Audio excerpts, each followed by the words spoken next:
Well, this is Jared with Stampede Blue, and this is your Indianapolis Colts post-game wrap. And the Colts lost today at home against the Raiders, and the final score was Oakland 31, Indianapolis 24.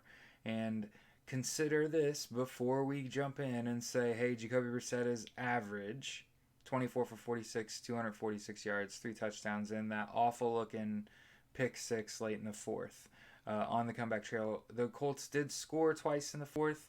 Uh, the Colts defense did play 3 quarters of a football game well above average and did overall limit the Raider offense for 3 quarters of that football game.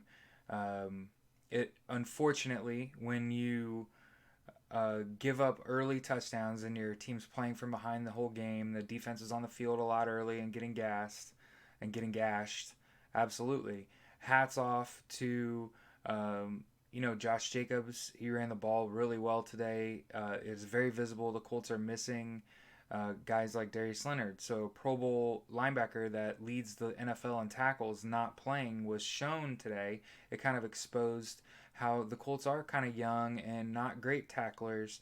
But again, they did play pretty well for 3 quarters. So I know it wasn't the prettiest football game you've ever seen in your life, but it is worth pointing out when good things happen. And I really thought that the rookies got a lot of tape today and made a lot of tackles. I really like Kari Willis. I really thought that EJ Speed tackles well. Bobby Okereke played well.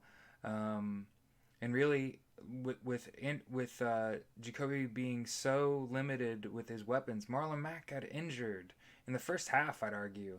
And Paris Campbell was banged up too. That, you know, Jack Doyle had a bunch of targets. He had 4 catches on 8 targets. So before everybody boos Eric Ebron for having 3 drops, consider that on 8 targets, Jack Doyle had 4 catches. That Eric Ebron scored in the fourth quarter when it mattered, and I think that's worth pointing out. So if you're gonna be real hard on a guy when he has drops, you gotta say, hey, that was a big touchdown catch in the fourth quarter, right? So obviously the Colts are 2-2, and consider they could have come into this game 3-0 if Adam Vinatieri hadn't had a meltdown in week 1, right? And he looked like he's righted the ship, with the exception of that 58, 57 or 58-yard kick attempt that just barely went wide left.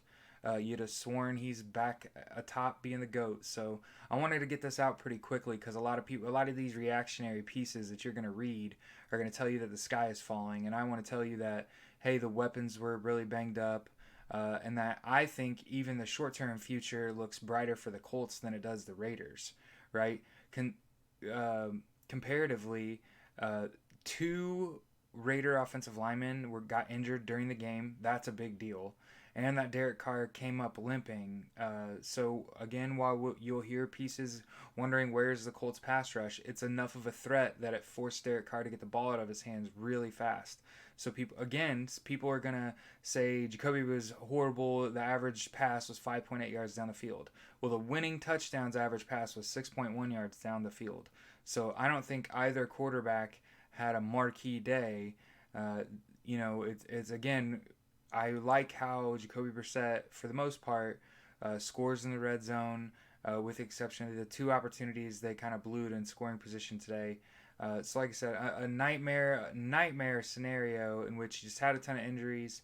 There was still just the entire second half was filled with discipline checks failed by the Oakland offense. So they did everything they could to give the game away, up by a ton.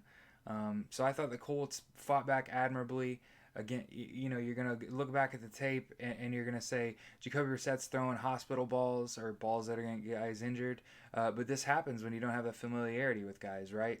Because you have to understand that before this season started, most of the repetitions that Jacoby Brissett got with that number one offense was T.Y. Hilton, Devin Funchess, Paris Campbell. All 3 were either out or injured today. So that's your number 2, and 3 wide receivers. So he was already playing primarily with backups. His number 3 wide receiver was his number 1, right? And then no Reese Fountain, who I would argue is probably getting time ahead of guys like Pascal and Rogers, who we thought were known quantities. Although I'd argue Zach Pascal has played his way into the rotation. And Jacoby Brissett found Nyheim Hines several times.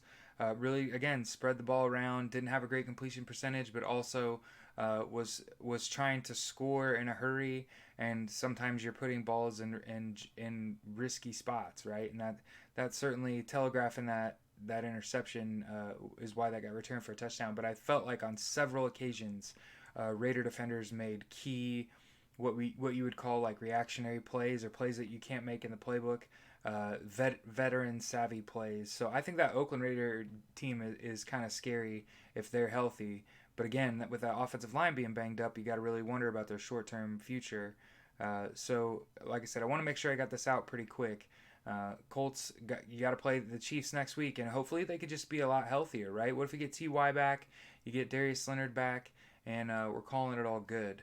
So this has been Jared with Stampede Blue. This is your Indianapolis Colts post game wrap, and we'll see you after next week's game. Okay.